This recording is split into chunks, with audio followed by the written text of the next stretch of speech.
आज म जुम्लाका बुवाआमालाई लिएर काठमाडौँ मेडिकल कलेज पुगेको छु, जहाँ उहाँहरूको निशुल्क उपचार हुँदैछ। जीवनभर मेहनत गरेर टोपी बेचेर गुजारा चलाउने यी बुवाआमा उमेर ढल्किँदै जाँदा स्वास्थ्य समस्याले सताउँदो रहेछ। यो रोग चाहिँ पार्किन्सन डिजिज भन्ने रोग कुरो पनि भन्यो। यो रोग भनेको चाहिँ पहिलाको चोट आफ्नो ठाउँमा छ, तर यो रोग चाहिँ एक प्रकारको 60 वर्ष नागिसकेको मान्छेमा चाहिँ मस्ट कमन एउटा चाहिँ ब्रेनको चाहिँ नसाहरू सुक्दै जाने रोग हो है त। अब औषधि सुरु पहिलाको डाक्टर साहब पनि सुरु औषधि गरिसक्नु भएको रहेछ। पहिला डाक्टर साहब पनि मेरो साथी नै हो, बाहिर जाँदै खाएको हो होइन। अलिकति औषधि पुगेन उहाँको लक्षण अनुसार औषधि पुगेन। मैले चाहिँ अलिकति डोज बढाइदिएको छु र अर्को औषधि थपिदिएको छु। यो खाएपछि उहाँको काट्ने सबै स्लोनेसहरू जुन छ, कुप्रो पर्ने सबै कम हुन्छ। यति नर्मल जाँच चाहिँ गरौँ अनि फलोअपमा आउँ है त। माननीय सांसद डाक्टर सुनिल शर्माले सामाजिक सञ्जालमा उहाँहरूको भिडियो देखेपछि निशुल्क उपचारको व्यवस्था मिलाउनुभयो।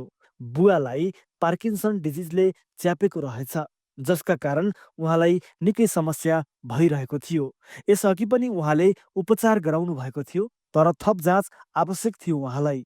आज केएमसी अस्पतालमा उहाँको सम्पूर्ण स्वास्थ्य परीक्षण, ब्लड टेस्ट, एक्सरे, इसिजी लगायत सबै आवश्यक चेक जाँच गरियो।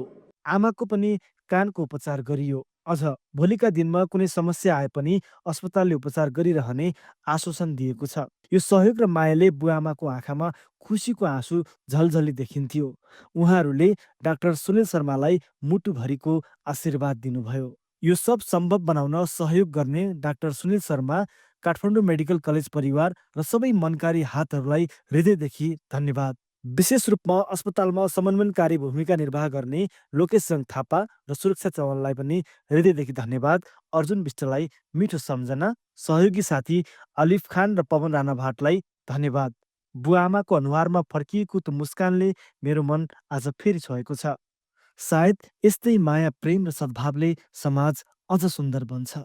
हामी त बुवाको मात्रै चेक हुन्छ भनेर आथ्यौँ होइन, हजुरको पनि चेक भयो है? मेरो पनि चेक भयो, कानको मेरो पनि चेक भयो। अँ, अनि डाक्टर सुनिल शर्मालाई मेरो त आशीर्वाद छ। यिनी झन्झन बढुवा हुँदै जानुहोस्। तपाईँले उनले हाम्रो सहयोग गर्नुभयो, उनलाई पनि ईश्वरले सहयोग गरन्। उनको जागिरी उझै बढुवा हुँदै जाओस्, राम्रो होस्। आहा, कति मजाको कुरा गर्नुभयो। बुवा, जस्तो कि तपाईँ बिरामी हुनुहुन्थ्यो, तपाईँको चाहिँ अलिकति शरीर काम्ने होइन, काम्ने खालको समस्या थियो, न्युरोसँग सम्बन्धित समस्या थियो होइन। आज तपाईँको उपचार भयो, तपाईँको त धेरै कुराहरूको यहाँ टेस्ट पनि भयो, एक्सरे, इसिजीदेखि लिएर धेरै कुराहरू तपाईँलाई समस्या नहोस् पछि भनेर पनि यहाँ तपाईँको रोगसँग सम्बन्धित र त्यस अलावा अरू पनि टेस्ट भयो होइन।